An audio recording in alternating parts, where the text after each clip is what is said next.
करते हैं BSc agriculture career, salary और हायर स्टडीज़ की। तो गवर्नमेंट सेक्टर की बात करें तो agriculture officer, agriculture development officer, ADO, इन पोस्ट के लिए अप्लाई कर सकते हो। बैंकिंग में भी जा सकते हो, बैंकिंग में भी ऑप्शन होता है एग्रीकल्चर वाला ऑफिसर का, उसमें अप्लाई कर सकते हो। सॉइल कंजर्वेशन से रिलेटेड पोस्ट होते हैं, एग्रीकल्चर एक्सटेंशन रिलेटेड पोस्ट होते हैं, उसमें अप्लाई कर सकते हो। प्राइवेट जो एग्री बिजनेसेज हैं, ठीक है, प्राइवेट सेक्टर की जो कंपनीज हैं उनमें आप अप्लाई कर सकते हो। एग्रोनॉमिस्ट बन सकते हो, सीड टेक्नोलॉजिस्ट बन सकते हो, एग्री कंसल्टेंसी है उसमें जॉब कर सकते हो, मार्केटिंग में, टेक्निकल सेल्स में, बहुत सारे ऑप्शंस होते हैं, आप उनमें जा सकते हो। और आप चाहते हो हायर स्टडी, देन आप एमएससी एग्रीकल्चर कर सकते हो, देन आप पीएचडी भी कर सकते हो, स्पेशलाइजेशन कर सकते हो अलग अलग ब्रांचेज में, agronomy, genetics and plant breeding, soil science, बहुत सारे ऑप्शंस होते हैं। तो अगर हम बात करें पब्लिक सेक्टर की सैलरी के बारे में, मतलब कि गवर्नमेंट सेक्टर में काम करते हो तो स्टार्टिंग सैलरी आपकी जो है वो 4.5 लाख से 7 लाख तक हो सकती है पर ईयर की, एंट्री लेवल की। वहीं अगर हम बात करें एक्सपीरियंस के बाद, मतलब कि जब आपको अनुभव हो जाता है तब, तो 8 से 14 लाख रुपए पर ईयर हो सकती है।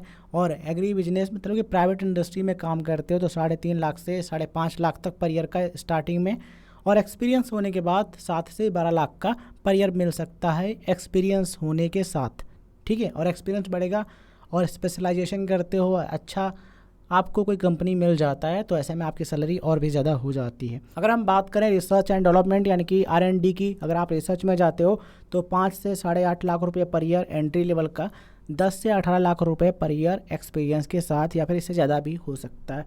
तो ये कुछ स्ट्रक्चर होता है। देखो कई सारी चीज़ें होती हैं जिन पर सैलरी डिपेंड करती है कि आपने कहाँ से कोर्स किया, किस कंपनी में प्लेसमेंट हुआ है, ठीक है, कहाँ पर प्लेसमेंट हुआ है, गवर्नमेंट सेक्टर में, प्राइवेट सेक्टर में, कई सारी चीज़ों पर सैलरी डिपेंड करती है।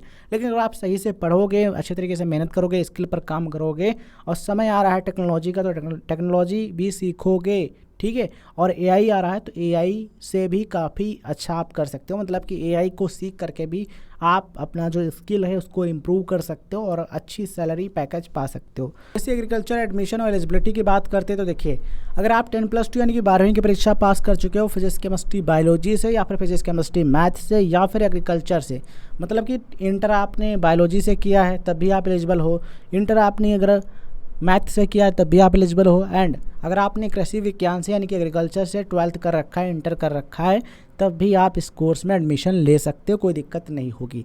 अब सवाल आता है कि भैया एंट्रेंस एग्ज़ाम कौन सा होता है या फिर किस तरीके से एडमिशन मिलता है। तो देखो इसके लिए एंट्रेंस एग्ज़ाम है CUET UG, CUET UG common university entrance test. और यूजी क्यों? क्योंकि एक यूजी डिग्री कोर्स है, इसलिए जो CUET UG है उसके द्वारा एडमिशन ले सकते हो। उसके लिए क्या पढ़ना होगा? फिजिक्स केमिस्ट्री बायोलॉजी या फिर फिजिक्स केमिस्ट्री मैथ वाला जो ग्रुप है सब्जेक्ट का, इसकी पढ़ाई करनी होगी। और इसके लिए जो बेस्ट बुक है CUET UG के लिए, उसका लिंक हम डिस्क्रिप्शन बॉक्स में दे देंगे, वहाँ से आप ऑर्डर कर सकते हो और आप पढ़ाई कर सकते हो एंट्रेंस एग्ज़ाम, ठीक है।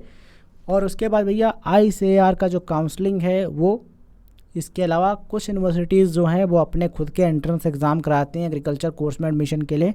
इसके अलावा कुछ स्टेट लेवल के एंट्रेंस एग्ज़ाम होते हैं एग्रीकल्चर के, उन एंट्रेंस एग्ज़ाम को देख करके उस स्टेट के जो कॉलेज हैं गवर्नमेंट या फिर प्राइवेट, उनमें एडमिशन ले सकते हो। और कुछ कॉलेज डायरेक्ट मेरिट के बेस पर एडमिशन देते हैं, मतलब कि 12th में जैसे मार्क्स आपके हैं उसके आधार पर एडमिशन देते हैं।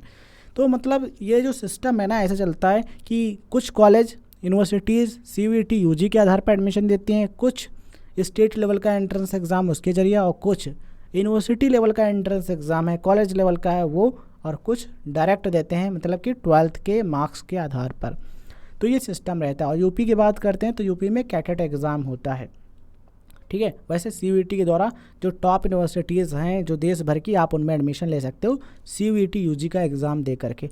और देखो ये CUET का जो एग्ज़ाम है ना, इसको देख करके वेरियस कई सारे कोर्सेज़ हैं जिनमें आप एडमिशन ले सकते हो। तो इस एग्ज़ाम की तैयारी करते हो तो समझो कई सारे कोर्सेज में एडमिशन लेने के जो ऑप्शंस हैं वो आपके पास होते हैं। तो बहुत सारे ऑप्शंस आपके पास हैं, बस आपको करना है। अब योजनाएं तो बन गई, अब आपको काम करना है। तो BSc एग्रीकल्चर करना है तो सबसे पहले एक अच्छा कॉलेज देखिए, एलिजिबिलिटी देखिए, फिर आप एडमिशन कीजिए।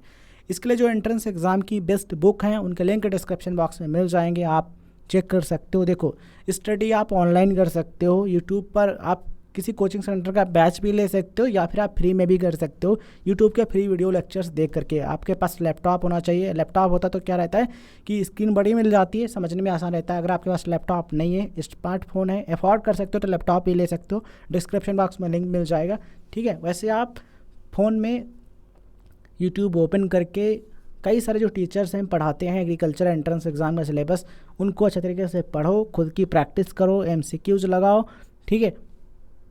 सही टाइम, सही स्ट्रेटजी मैनेजमेंट कर करके आप एंट्रेंस एग्ज़ाम में बहुत अच्छा स्कोर कर सकते हो, गवर्नमेंट यूनिवर्सिटी में एडमिशन ले सकते हो। हमारी तरफ से आप सभी को बहुत बहुत शुभकामनाएं। धन्यवाद। जय हिंद, जय भारत।